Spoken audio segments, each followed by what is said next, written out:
Be right back.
All right, this is my second video today.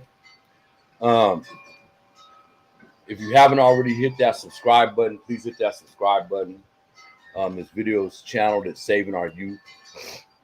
So this video has been on my mind for a long time. I see all these channels doing a video about Big Bad Ass Snoop that started the Northern Riders. I thought about this video a long time before I did it. I've been knowing Maurice Vasquez, Miguel Vasquez, and their father Playboy. That's where he got the Playboy emblem from, by the way. If you guys don't already know, that Playboy emblem for the Northern Riders came from his dad's name. That's his dad's real name. He's from Southside Park. And I was in prison with him in '89. So where he got the name Big Bad Ass Snoop, I have no idea. I met Snoop in 1993 or 94. And how I met him is we fought.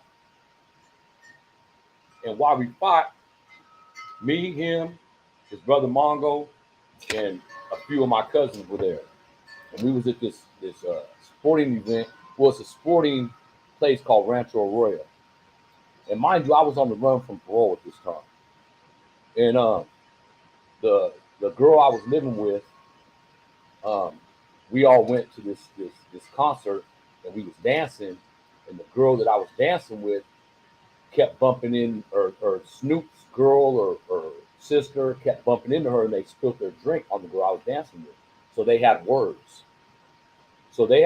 And after the night ended, we was walking through the parking lot, and the girl that bumped into the girl I was with, her tire was slashed. And of course, that caused Snoop and Mongo to verbalize that we did it. We didn't do it. I don't even think it was slashed. She had a flat tire. So ultimately, my homeboy Big Rich and Juju, they got in a fight with Mongo, and I started fighting with Snoop. Now, it was only three of them and like seven of us, but only three of us was fighting. And what happened was Snoop ended up halfway under a car, and my shoe came off. Well, somehow he got from under this car, and he got one of them locks that go from your brake to your steering wheel, and he was swinging it. And I knew the security there, Tom Alexander. He broke it up, and what happened was at the end of the parking lot, there's an iron gate that closes. So what happened was the people I was with ended up on one side of the gate, and Snoop and his brother and this other individual and the girl ended up on the other side of the gate. And of course, there was words exchanged. He tried to throw the lock thing at us. Well, when they closed this gate, his brother Mongo, Miguel Vasquez, his car was on our side of the gate. And I didn't know this at the time until the next day, but one of the individuals that I was with jumped in his car and took off. So that's how I initiated meeting Mongo and Snoop. Mongo is Snoop's brother. It's Maurice and Miguel Vasquez. So the next morning, I woke up by someone knocking at my girl's front door. And it was ultimately Playboy, their father. And I just woke up, I walk outside, and this is what Playboy tells me. He's like, dog, he said, I've been knowing you a lot of years, and I understand there's bar fights and whatnot. We're going to let that go. But we want my son's car back. Someone that you was with stole his car. And at that time, I was surprised because I didn't know that at the time. So I told him I didn't know nothing about it, but I'd call around and find out. And what happened was I did call around, and I found out an individual did take his car, took the rims off, took the beat out, and left the car somewhere. So that was my first incident with these individuals. I've had several run-ins with his brother, Mongo, since. Snoop been gone a long time. He called me from prison and told me he had a bone to pick from me. This was in, I believe, 95 or 96. I was headed back on a violation. And he was in Tracy. He called my phone with his brother on the three-way and said he had a bone to pick with me. He knows I'm on the run. I'm going to be in Tracy with him. And when I got there, he was already in the hole. So my second run-in with Mongo was more of a accident. At the time, I was in the dope game, um, um, and their side was also in the game. I don't think they are now. I'm not now, and it was a drought. And one of my little homeboys from the Gardens, a Mexican cat, um, he had hooked me up, me and my friend from my neighborhood, with this white girl in North Highlands. And we were supposed to go buy something from her for $11,000. And when we got there, it was me, my friend, and then the youngster, the Mexican cat that hooked us up with her, and we pulled up in this parking lot. And she came alone. And ultimately, my friend snatched what she had out of her passenger seat, got in my car, and we took off. That's where the animosity really came from, not the fight over this $11,000. What ended up to be being Mongo's shit that we was buying, but why he sent a girl to do a man's job, we had no idea, but we ended up with it. And a couple of days later, he called me and he said, "You know who I am," and this and that. He didn't even realize who I was, that we already fought few years before this. So I knew who he was, and what he suggested that we go meet, and wanted to talk about this. And me being a hothead back then, 95, 96, this is 2 or 3 years later after we got the fight. I wasn't going. He's from the North area. He's from Del Paso Heights, Northgate area. I'm from the South area. And I suggested, and this is what he told me: meet me by yourself. Don't bring no guns. We're just going to talk. I'm coming by myself. Now, this is how God works. So I have my two homies with me, Big Poop and Lil Cisco. And I suggested Mongo meet me at this cell phone company on Florin and Franklin across from Mervin's. So I told them what time it was. Of course, we didn't go up there naked. I sent one in the phone company, and one was sitting in my car, and I was outside my car without a shirt on. I had a straw hat on. He pulled up in like a scraper with tinted windows. He gets out the car. He's a big fat guy, and they called him Mongo because he used to have a long Mongolian. But when this happened, his hair was short. So what happened was he came up to the front of the store. We started talking, and he basically told me that I was going to give him back what my homie took from me. And my last words were, "You're not getting it back." He said, "Okay, if that's what you want, it's going to be a war between the North and the South and all the bullshit, right?" Well, what I didn't know until 2001 was he came with the blood from LA in the back of his car with an AK. I'm not going to say his name. And I found this out in prison. And when he got back in the car, he told dude to shoot me. Dude seen me and seen my tattoo on my stomach, and we knew each other. And he ultimately didn't shoot me. Fast forward to 2001, I'm at DVI reception, and I'm walking with two of my homies, and this cat that I knew, he was a blood from LA, came up to me and he said, "Dog, let's take a lap. I gotta holler at you." And I'm like, "What's up?" And he's like, "Man, um, you know, when you met Mongo," and I'm like, "You know Mongo?" He's like, "When you met Mongo at that damn cellular company, I think it was a pager company actually, on Franklin and Florence. I think we still had pagers in '95. It was a pager company, Motorola pager company." So he said that he took him up there to shoot me if the meeting didn't go well, and it didn't go well. But when he seen my stomach, he told Mongo, "I know that cat very well. I'm not going to do that."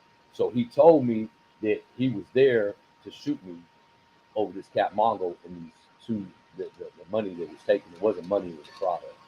But so since then, since this incident, there was a couple other incidents with me and this cat, because when I got arrested in 2008,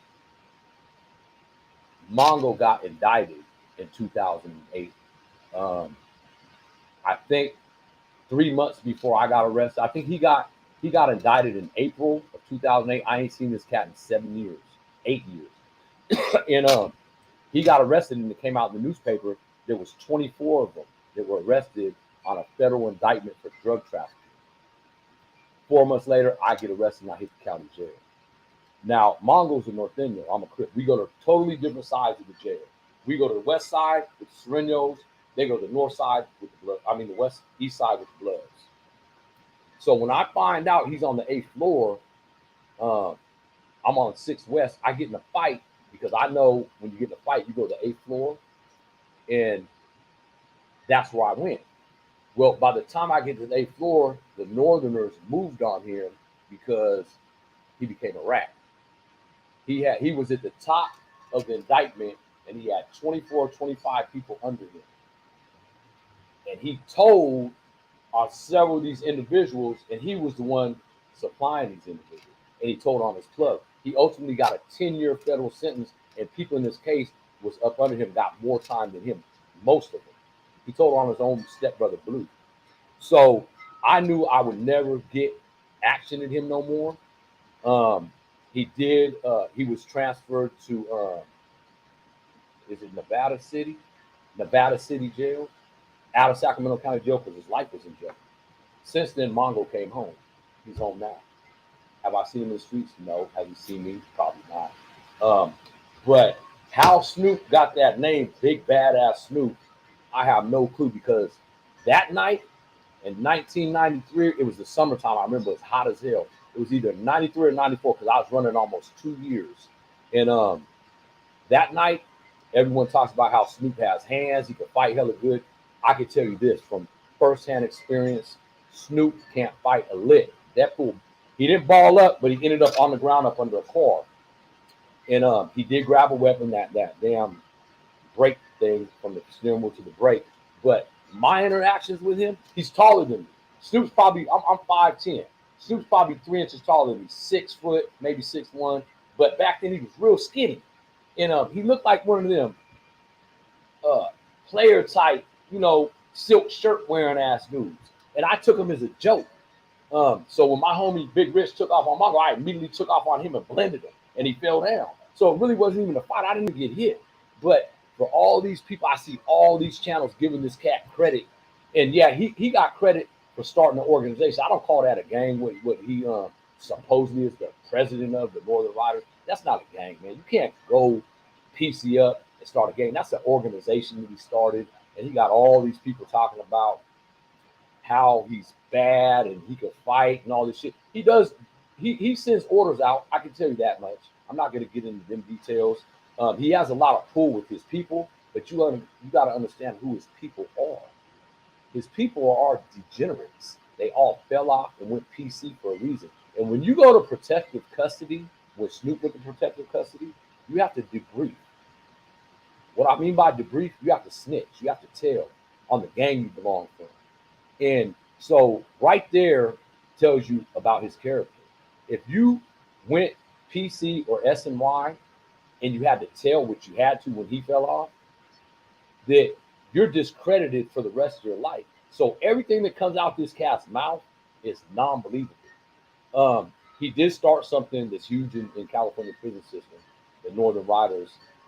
It's a dropout organization that he put together. And what he did was he took all the garbage, all the people that told, all the people that rolled up, all the people that their gang rolled them up, beat them up, stabbed, and they went to SNY. He took all them kind of people, and he knew that they was susceptible to his words because he is a charismatic ass dude. He could talk. He got the gift of gab. I give him that much. But as far as him being a gangster, um, I just don't see it. Maybe over the years since the last I seen him, maybe he became a gangster, but he's a gangster on an SNY PC yard. And you got to remember that there's a big difference between a PC yard and a main line. People on the main line, there is snitches that are sleepers that you don't know about, but you got to understand when you're on an SNY or in a PC yard, 100% of the people on the yards are considered garbage by us on main lines. And what I mean by that, either they're child molesters, they're rapists, they're snitches. That's it.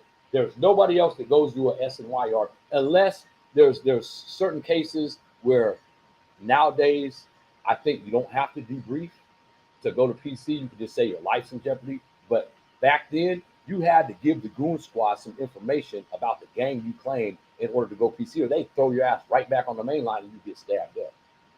So you got to understand the individuals that are claiming Northern Riders and are under Snoop. They're all degenerate. They all fell off some type of way. And that goes along with all these dropout organizations, Two Fivers, Northern Riders, all these organizations. You got to understand what yards they're on. Now, there is level 4, 180 SNY gangs. I hear this cat Sav on here talking about this shit all the time. It's amazing. First of all, that cat right there, he's a clown. The reason why I say that is because I've never in my life, and I've been knowing Southsiders all my life, I've never in my life heard a Southsider look or talk like this dude Sav. He talks like he's been raised around brothers. Like he just, you know what I mean? He got swag to him. He don't talk like a Southsider. So that's my intake on my whole outlook on Snoop and Mongo. I've had interactions with them since 1993, and you guys are giving this cat too much credit. I seen the interview he did from LA County Jail on the phone with another cat on another channel, talking all this high power shit, and he's on walk alone at LA County Jail. No one can even get to him. He comes out the cell by himself to use the phone in the shower. You could, them type of individuals, I'm gonna tell you something about people in PC. So when you're in the hole, they put GPs and PC in the same holes in prisons, right? And you could tell who the S and Ys are and who the GPs are because you'll hear people yelling out the doors, talking derogatory to people in GP, calling them piece of shit, fuck you, you're sending packages. That's when you know someone's PC. And all the people that are on the S and Y, that's what they do. People, GP in the hole, they don't talk. They don't talk to these boys because we know we can't get to them cats unless the cops make a mistake and let one of us out with them, then we can get them. Excuse me. Oh, excuse me. These allergies. But that's my whole input on Snoop, Maurice Vasquez, big badass Snoop from Sacramento, Southside Park, and his brother Mongo from the Heights. Do I respect either of them? I can't say I respect them. First of all, I know I got Mongo's indictment, his federal indictment. I only got the first page right now because one of my homeboys was on his case. And when I was at the county jail, he gave me the indictment, and I lost all of it except the first page. But I got all the names. He even told on his own girl. He told on his own girl, man. So that tells you the type of individual Mongo is. The type of individual Snoop is he debriefed. So you guys are giving this guy all this credit, talking about big badass Snoop. How is he bad when he's told? That don't make sense to me. So that's my scoop on big badass Snoop. I'm not gonna ever get on here and talk about this individual again. I don't want to give him the clout and the recognition that he's trying to get because he got a life sentence. He was struck out in Sacramento County. Now he's been indicted on several other cases. He ain't probably going to get out no time soon. If he is, he's going to be 67 years old. He did start something that's a big movement in the California prison system, and they're all them guys are paroling. But you got to understand something about them individuals. They're dropouts, they're degenerates, and they're no good. We consider them people no good. So that's my interactions with Snoop and his brother and his father. I don't know if Playboy's still alive right now. If he is, I wish him well. He's an older man. He's probably in the 70s right now. I wish him well. But as far as the sons are concerned, you guys are giving these cats too much credit, man. Believe me when I say that. I've been knowing these cats a long time, 25 years. You guys are on here. You guys are promoting that shit by even talking about. I had to get on here and give you my spiel because I know this individual, and he's not as bad as everyone thinks. He did start something because he has a gift of gab, and he got soldiers that's doing his work for him because he's telling them what to do. And you know, when you got the gift of gab and you're charismatic like that, you can get anybody to you could play him like a puppet, and that's what he's been doing. Quit giving this dude so much credit. I'm out. If you haven't already subscribed to the Prison Yard TV, subscribe now. Share and like this video. Are there any black dropout organizations? Mario Smith. Let me see something. I want to answer these questions. Are there any black dropout organizations? So there's, you guys are gonna trip. There's gay boy gangsters. So that should tell you something. There are a bunch of homosexuals in there, and they got together, and they're called gay boy gangsters. Okay, so if they have an organization that's a dropout, I'm sure blacks do too. I've never been to them yards. I never heard about that. Who's this guy?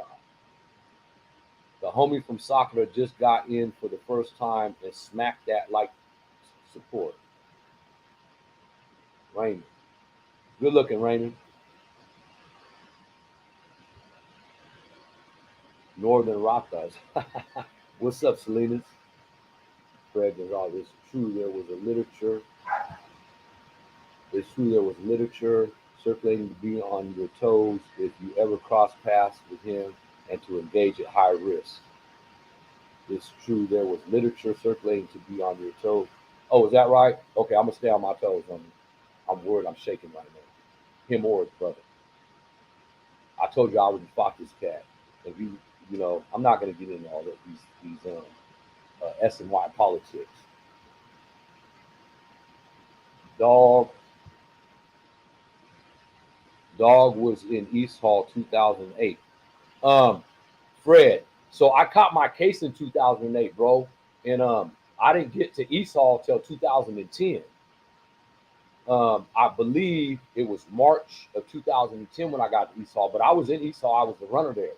Do we know each other? Fred Gonzalez. I know that name. Freddie Gonzalez. I know that name. It's true there was literature circulating to be on your toes. That's the same cat, Fred Gonzalez.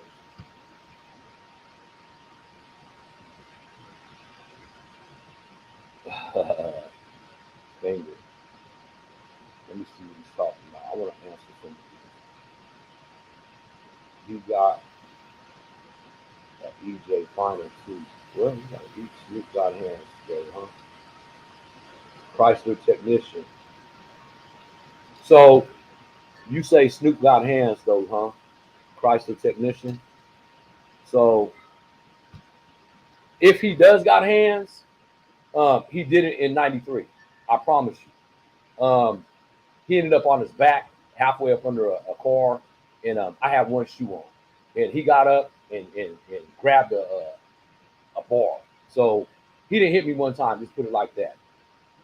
So if he got hands, I don't know about it. I've never been hit by him. I heard stories about him fighting. I heard stories at the Sacramento County Jail where he took off on a couple active Norteños, and they let him. He was on the phone. He came out and got off on them. But the two people he got off on, Ernie Vela and the other cat, they're like older and out of shape. You know what I mean? But people his age, this active, and I don't want to say active people can fight better than the dropouts because that's just not reality. There's people that's on S and Y that can fight and they'll stab and the whole shit. S and Y goes down. It does go down on SMI yard, but the reason why they're there is because they snitched on somebody. Most of them, most of them. Some of them have different situations. They owe drug debts or something, and they rolled up, but they still had to tell. So when I talk about Snoop, it's a very personal issue with me because I've been dealing with these two brothers for a long time, and I had to get on here and clear up something. Yeah, Mario, I don't know of any. I mean, I'm sure there is, bro. Um, I'm sure there is black dropout organizations. I don't know what they're called. I never was on the yard, but the ones that come to mind are the Northern Riders, the Two Fivers, and the Gay Boy Gangsters. That's some shit right there, Gay Boy Gangsters. But there's a whole lot of SNY gangs or organizations. I don't want to call them gangs because I don't think they're really gangs. But like I said, if you guys haven't already subscribed to my channel, hit that subscribe button, hit that share button, man. And I got a banger coming up Friday. I'm not going to reveal it until tomorrow. I'm going to put the post up, but I got a real banger coming up Friday evening. You guys might want to subscribe and hit that notification button. And I'll be back with you guys Thursday and Friday. But Friday, I got a banger coming on. You guys all know him. I'm not going to say his name right now. I'll put his picture up tomorrow. I got to confirm that he's going to be available Friday. He said Friday, but he has to confirm. He has a show to do, and hopefully he'll be available Friday. In the meantime, stay blessed. Tell the people you love them. You love them. You never know if we're going to be here tomorrow. Make sure that your loved ones know you love them, and stay off them streets, man. It's dangerous out here. Sacramento is very dangerous. It's a hot season right now. There's a lot of shootings going on in Sacramento, LA, New York. I'm tapped in with the East Coast right now, and there's a lot of violence going on. So you can't stay in the house at nighttime. I appreciate you guys, all your support. I did get my car back. I just want to let you guys know I got my car back today. So they found it. Nothing was wrong with it. And I'll tell you, I'll do a segment on that because I know who took it. And so I got my car back today. I appreciate you guys. Appreciate the support. See you guys Thursday.